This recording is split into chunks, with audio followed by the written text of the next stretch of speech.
Hello everyone, welcome back to the channel gateway for commerce. Last video में हम लोगों ने प्रिंसिपल्स ऑफ मैनेजमेंट और फ्यूल्स के 5 प्रिंसिपल्स के बारे में डिस्कस किया था।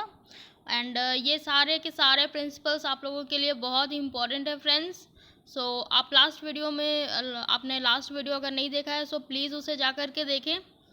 एंड अब हम हमारे अगले वीडियो की तरफ चलते हैं, दैट इज़ प्रिंसिपल्स फ्यूल्स के नेक्स्ट प्रिंसिपल्स के बारे में। टोटल 14 प्रिंसिपल्स है फ्रेंड्स फ्यूल्स के। 5 प्रिंसिपल्स हम लोगों ने डिस्कस कर लिए थे।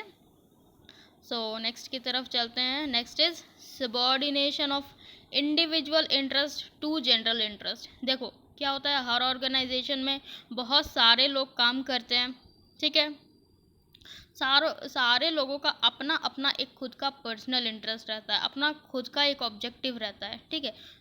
अकॉर्डिंग टू फ्यूल सारे के सारे ऑर्गेनाइजेशन में जो जितने भी ह्यूमन रिसोर्सेज हैं उनको कुछ इस तरह से गाइड करना है कि सारे के सारे सेम डायरेक्शन में चले, ना कि अलग अलग, ठीक है। तभी जाकर के एक ऑर्गेनाइजेशन का गोल अचीव हो सकता है, ठीक है। मैंने पिक्चर के थ्रू यहाँ पे समझाया हुआ है कि सारे के सारे मिल करके एक इंडिविजुअल मिल करके एक ऑर्गेनाइजेशन का जनरल गोल को, जो कॉमन गोल है, उसको अचीव करते हैं, ठीक है। क्या लिखा है इसमें? In an organization there are thousands of people working and everyone have their own personal goal. This is compulsory for any organization to guide the individuals in the same direction, ठीक है। सबको क्या कैसे गाइड करना है? एक same direction की तरफ, सो दैट द जनरल और common interest of the organisation can be achieved, ठीक है। ताकि जो हमारा कॉमन गोल है, ऑर्गेनाइजेशन का जो गोल है, वो अचीव हो सके, ठीक है। इस तरीके से क्या होता है, इसका पॉजिटिव इफेक्ट क्या हो सकता है? उसका पॉजिटिव इफेक्ट ये हो सकता है कि कोऑर्डिनेशन मेंटेन रहता है इंडिविजुअल और ऑर्गेनाइजेशन गोल के बीच, ठीक है। अगर इस प्रिंसिपल्स को फॉलो ना किया जाए तो क्या डिसएडवांटेज हो सकता है? क्या कभी भी ऑर्गेनाइजेशन का गोल अचीव हो पाएगा? नहीं हो पाएगा, क्योंकि सबको अपना अपना गोल अचीव करना है और उसके बाद वो लोग एग्जिट कर लेंगे। ऑर्गेनाइजेशन को ओवरऑल गोल को पे फोकस नहीं हो पाएगा, ठीक है। ये था subordination of individual interest to general interest. Next comes remuneration, the most important. Friends, लोग काम क्यों करते हैं? ऑफ कोर्स पैसे के लिए, ठीक है। Each and every individual work for the remuneration, employees should be paid fair wages and salaries which would give at least a reasonable standard of living. By giving a fair wages, the employees get motivated and improves their efficiency, ठीक है। क्या होता है? As per fuels principles, सबको एक perfect remuneration, एक perfect salary दी जानी चाहिए। क्यों? ताकि वो अपना लिविंग ऑफ स्टैंडर्ड बढ़ाएं, ताकि वो सेटिस्फाइड रहें। जब एम्प्लॉय सेटिस्फाइड रहेंगे तभी वो आपका काम करेंगे, और टाइम टू टाइम उनको रेम्यूनरेशन, बोनस, इंसेंटिव्स प्रोवाइड करने से वो ऑटोमेटिक मोटिवेटेड रहते हैं, ठीक है। ऑर्गेनाइजेशन का जो गोल है वो इजीली अचीव किया जा सकता है अगर आपके एम्प्लॉयज़ खुश हैं, ठीक है। उनको एक फेयर वेजेस प्रोवाइड करनी चाहिए। अगर इसका डिसएडवांटेज देखा जाए तो क्या है? अगर इस प्रिंसिपल को फॉलो ना किया जाए तो क्या एम्प्लॉयज़ कभी भी और ज़्यादा आएंगे हमारे पास? नहीं आएंगे। उनमें डिससेटिस्फैक्शन होगा, उनमें वो डिमोटिवेटेड रहेंगे ऑल द टाइम, ठीक है। Remuneration must be fair enough, okay. Then next comes centralisation and decentralisation. Friends, ये एक एक प्रिंसिपल्स बहुत इंपॉर्टेंट है, एक एक प्रिंसिपल्स पे आपके क्वेश्चंस आ सकते हैं, ठीक है।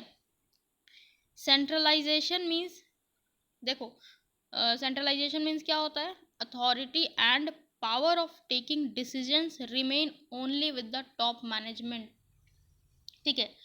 सिर्फ टॉप मैनेजमेंट के पास जो सारी अथॉरिटी होती है, सारी के सारी अथॉरिटी सिर्फ एक टॉप मैनेजमेंट के पास होती है। उसमें कोई डिपार्टमेंट्स नहीं होते, कोई ब्रांचेस नहीं होते, सिर्फ एक टॉप मैनेजमेंट होता है और उसने ही सारा रिस्पॉन्सिबिलिटी, सारी अथॉरिटी उसने ही संभालनी होती है, तो वो होता है सेंट्रलाइजेशन। ठीक है, इसको हम लोग पिक्चर के थ्रू समझेंगे। Next one is decentralisation. Decentralisation क्या होता है? डिसेंट्रलाइजेशन सेंट्रलाइजेशन का जस्ट ऑपोजिट है। उसमें सारे टॉप मैनेजमेंट डील करते थे, सारी अथॉरिटी पावर टॉप मैनेजमेंट के साथ थी, के पास थी। और डिसेंट्रलाइजेशन में ये जो अथॉरिटी और रिस्पॉन्सिबिलिटीज़ है, पावर है, इसको डिवाइड कर दिया जाता है अलग अलग लेवल्स ऑफ मैनेजमेंट के बीच। ठीक है, और ये ज़रूरी होता है दोनों के लिए। Both centralisation and decentralisation depends upon the nature and size of the organisation. Nature and size of the organisation में डिपेंड करता है फ्रेंड्स। क्यों? फॉर एग्जाम्पल, एक छोटा सा ऑर्गेनाइजेशन है जिसमें मान लो सिर्फ 5 to 10 एम्प्लॉयज़ काम करते हैं, क्या उसमें हर एक पावर को डिस्ट्रीब्यूट करना ज़रूरी है? No, that is not possible, and वो ज़रूरी नहीं है। वहाँ पे सेंट्रलाइजेशन यूज़ होता है, क्योंकि सारे के सारे एम्प्लॉयज़ को एक इंडिविजुअल गाइड कर सकता है जो टॉप लेवल पे है। ठीक है, वेरएज डिसेंट्रलाइजेशन एक बहुत बड़ा ऑर्गेनाइजेशन है, like Tata group of industries, like Reliance group of industries and all that. So क्या एक इंडिविजुअल सारे ऑर्गेनाइजेशन को मेंटेन कर सकता है? नहीं। सो इन बड़े बड़े ऑर्गेनाइजेशंस में डिसेंट्रलाइजेशन ज़रूरी होता है। सारे के पावर्स, जितनी भी अथॉरिटी है, इनको डिस्ट्रीब्यूट करना कंपलसरी होता है। ठीक है, क्योंकि एक के लिए पॉसिबल नहीं है कि वो A to Z सारा का सारा काम मैनेज करे। ओके, इसको हम लोग डायग्राम्स के थ्रू समझते हैं। देखो, ये होता है ऊपर वाला डिसेंट्रलाइजेशन एंड नीचे सेंट्रलाइजेशन। ठीक है, A, B and C 3 part में डिवाइडेड है सारा का सारा अथॉरिटी एंड पावर। पहले टॉप मैनेजमेंट है, उसके बाद मिडिल लेवल मैनेजमेंट है, देन सबॉर्डिनेट लेवल मैनेजमेंट है। तो सारे के सारे अथॉरिटी और पावर्स इनमें डिस्ट्रीब्यूटेड रहते हैं। किसमें? डिसेंट्रलाइजेशन में। वेरएज सेंट्रलाइजेशन में क्या होता है? पावर्स, अथॉरिटी, रिस्पॉन्सिबिलिटीज वो डिवाइड करता है, और वो जितने भी पावर्स और अथॉरिटी है वो सिर्फ टॉप मैनेजमेंट के पास ही रहता है। ठीक है, क्लियर हो गया friends? Centralisation and decentralisation. Then next comes principle of scalar chain. इस पे भी बहुत सारे क्वेश्चंस आते हैं। स्केलर चेन क्या होता है? देखो, इसको पहले हम लोग डायग्राम के थ्रू समझते हैं, फिर उसके बाद डेफिनेशन पे आएंगे। स्केलर चेन क्या होता है? देखो, A, B, D, F information pass होता है A से B, B से D एंड D से F। फिर उसके बाद वापस F से D, D से B एंड A। फिर A के बाद C, उसके बाद E और उसके बाद G। सो ये एक स्केलर चेन है, एक चेन में प्रोवाइड किया जाता है सारे के सारे इंफॉर्मेशन। एक यहाँ पे बहुत ही इंपॉर्टेंट वर्ड है, दैट इज गैंग प्लैंक। ठीक है, गैंग प्लैंक क्यों ज़रूरी है?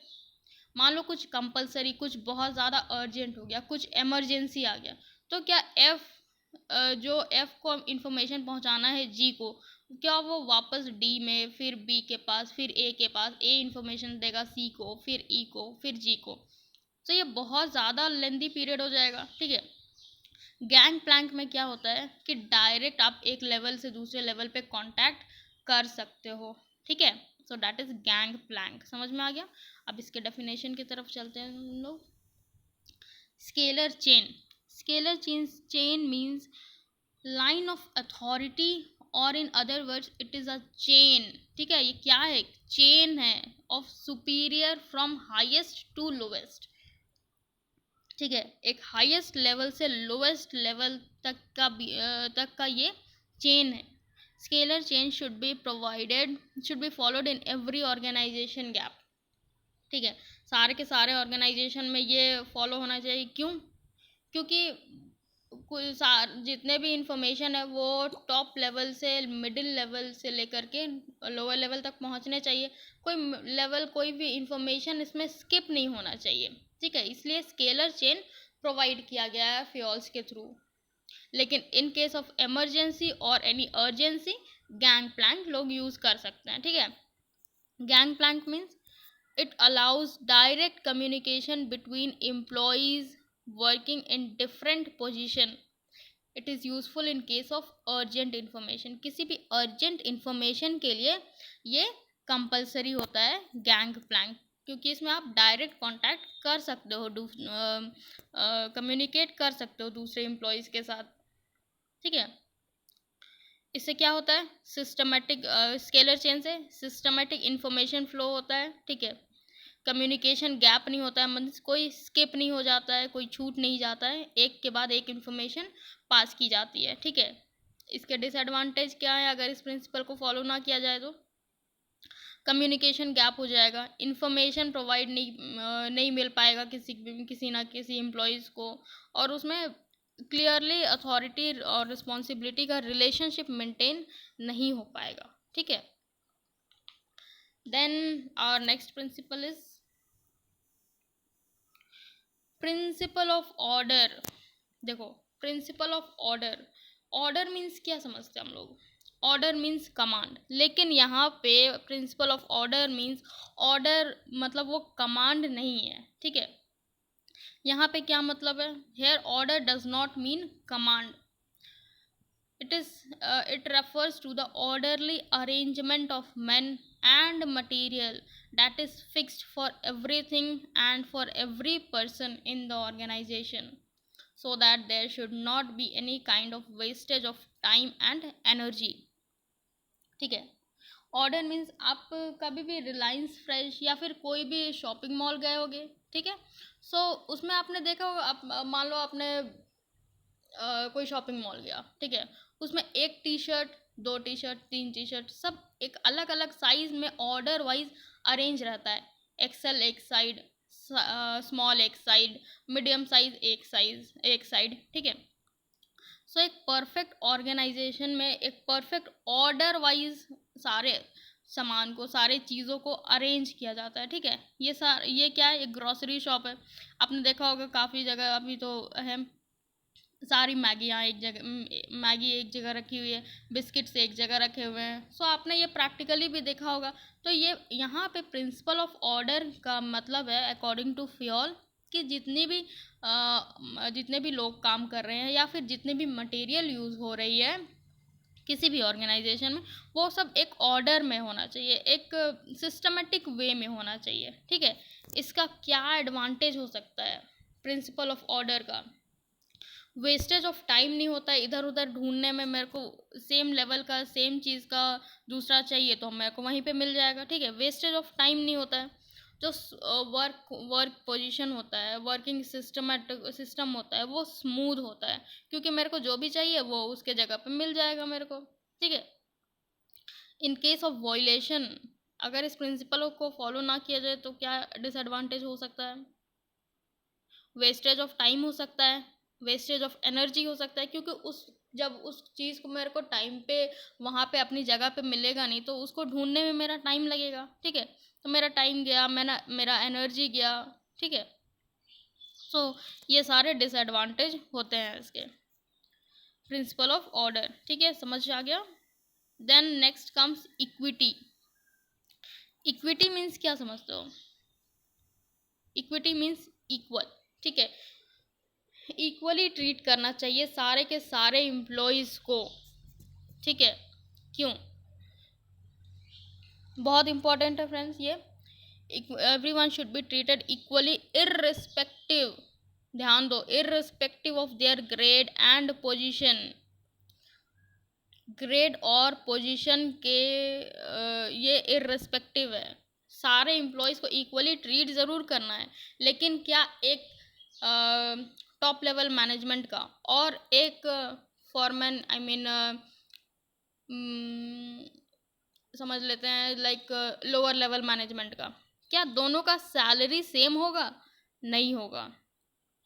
दोनों का पोजीशन सेम है, नहीं है। क्या दोनों का ग्रेड सेम है, नहीं है। सो इक्विटी मीन्स, यहाँ पे equity simply means no discrimination on the basis of religion, language, caste, believe और नेशनैलिटी, इस बेसिस पे डिफरेंस नहीं करना है, ठीक है। बाकी इक्वली ट्रीट करना है मेरे को सारे के सारे एम्प्लॉयज़ को, ठीक है। सो इसके पॉजिटिव क्या है, पॉजिटिव इफेक्ट्स, एम्प्लॉयज़ सेटिस्फाइड रहते हैं क्योंकि उनको इक्वली ट्रीट किया जा रहा है, ठीक है। देन कॉन्सिक्वेंसेस क्या हो सकते हैं अगर इक्वली ट्रीट नहीं किया जाए तो? डिससेटिस्फैक्शन हो सकती है एम्प्लॉयज़ में, ठीक है। अनहेल्दी रिलेशन हो सकते हैं किसके बीच? सुपीरियर और सबॉर्डिनेट के बीच। क्यों? क्योंकि सुपीरियर को बहुत अच्छे से ट्रीट किया जा रहा है, सबॉर्डिनेट को अच्छे से ट्रीट नहीं किया जाता है। सो उनके बीच एक अनहेल्दी रिलेशन हो जाते हैं। सो ये सबको इक्वली ट्रीट करना है यहाँ पे, ठीक है। Then next comes stability of tenure of personnel. Friends, personnel means क्या होता है? पर्सोनेल मीन्स एम्प्लॉयज़, जितने भी एम्प्लॉयज़ एक ऑर्गेनाइजेशन में काम करते हैं, ठीक है। So stability of tenure of personal में इसमें क्या होता है? देखो, बहुत सारे ऑर्गेनाइजेशन हैं जिसमें बहुत सारे लोग काम करते हैं। कुछ लोग ऐसे होते हैं जो सिर्फ एक्सपीरियंस के लिए काम करते हैं, ठीक है। लाइक 2 साल काम करेंगे, उसके बाद हम कहीं और मूव ऑन कर जाएंगे। सो ये 2 साल क्या होता है? ये 2 साल एम्प्लॉय सीखता है बस। लेकिन जब वो एक परफेक्ट एम्प्लॉय, परफेक्ट उसमें नॉलेज आ जाता है, तो वो क्या होता है? कहीं और टर्न कर जाता है। सो ये डिसएडवांटेज किसके लिए होता है? ये डिसएडवांटेज उस ऑर्गेनाइजेशन के लिए होता है जहाँ से उसने उस एम्प्लॉयज़ ने नॉलेज तो ले लिया, बट उसको जब परफेक्ट यूज़ करने का टाइम आया तो वो कहीं और मूव ऑन कर गया। सो उनकी स्टेबिलिटी उस ऑर्गेनाइजेशन में वो स्टेबल रहें, ऐसा फ्योल्स के प्रिंसिपल में है। In many organizations, there are lots of people who works for few days, ठीक है, and exit the organization, means कुछ दिन काम किया और उसके बाद छोड़ दिया। In that case, it is a big loss for the organization because while working for few days, they get knowledge about the work and leave the organization. काम सीख लिया, उसके बाद organization को छोड़ दिया। The stability of tenure of personnel must be so that सो इनके जो स्टेबिलिटी होती है इनको मेंटेन करना होता है ऑर्गेनाइजेशन को, ठीक है, क्योंकि ये एक्सपीरियंस्ड वर्कर्स बन जाते हैं तब तक। बहुत सारे ये आप पिक्चर में देख सकते हो, जितने भी कुछ लोगों ने हाथ पकड़ा हुआ है, कुछ लोगों ने छोड़ दिया। सो ये इनके क्या हुए? कुछ लोग स्टेबल है, अभी भी ऑर्गेनाइजेशन में हैं, वो लोग क्या होते हैं? वो लोग एक्सपीरियंस्ड वर्कर होते हैं, ठीक है। इनके एडवांटेजेस क्या होते हैं? Wastage of improve efficiency level of employees का जो एफिशिएंसी लेवल होता है वो इम्प्रूव होता है, क्योंकि वो बार बार एक चीज़ को करते करते क्या हो चुके हैं? एक्सपीरियंस्ड हो चुके हैं, ठीक है। No wastage of time and resources का वेस्टेज नहीं होता है इसमें, ठीक है, क्योंकि उनको आइडिया हो चुका है कि अब तक कौन से रिसोर्सेज को किस तरीके से यूटिलाइज करना है, ठीक है। Then are next principles is initiative. Initiative means कोई भी नया डिसीजन लेना, कोई नया इंट्रोडक्शन करना, ठीक है। So under this principle, successful management provides an opportunity to its employees to suggest new ideas, experience, and more convenient work for method of working. So the employees also gets motivated when their ideas are considered, and the organization also gets lots of new ideas to fulfill their goals, ठीक है। इसमें क्या होता है? जो लोग self motivated होते हैं, जो जो वो लोग फर्स्ट स्टेप, ठीक है, फर्स्ट इनिशिएटिव, फर्स्ट स्टेप जो लेते हैं वो होते हैं वो आते हैं इनिशिएटिव में, ठीक है। इसमें क्या होता है?